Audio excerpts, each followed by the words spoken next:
নমস্কাৰ, মোৰ নাম পল্লৱ কলিতা। আপোনালোক সকলোকে স্বাগতম জনাইছোঁ। আপোনালোকে বাৰু জানেনে যে আপোনালোকে জেপত লৈ থকা এই 10 টকীয়া, 20 টকীয়া, 50 টকীয়া, 100 টকীয়া, 200 টকীয়া, 500 টকীয়া আৰু 2000 টকীয়া এই নোটবিলাক বনাওঁতে কিমান টকাৰ খৰচ হয়, এইটোৱে জানিবলৈ ভিডিঅ'টো শেষলৈকে চাওক।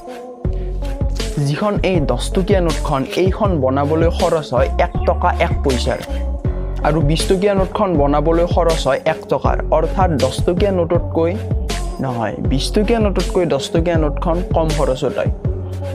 50 টকীয়া নোটখন বনাবলৈ খৰচ হয় 1 টকা 1 পইচাৰ, অৰ্থাৎ 50 টকীয়া নোটখন বনাবলৈ যিমান খৰচ হয় সেম খৰচ 10 টকীয়া নোটখন বনাবলৈ হয়। 100 টকীয়া নোটখন বনাবলৈ খৰচ হয় 1 টকা 51 পইচাৰ। 200 টকীয়া নোটখন বনাবলৈ খৰচ হয় 2 টকা 15 পইচাৰ।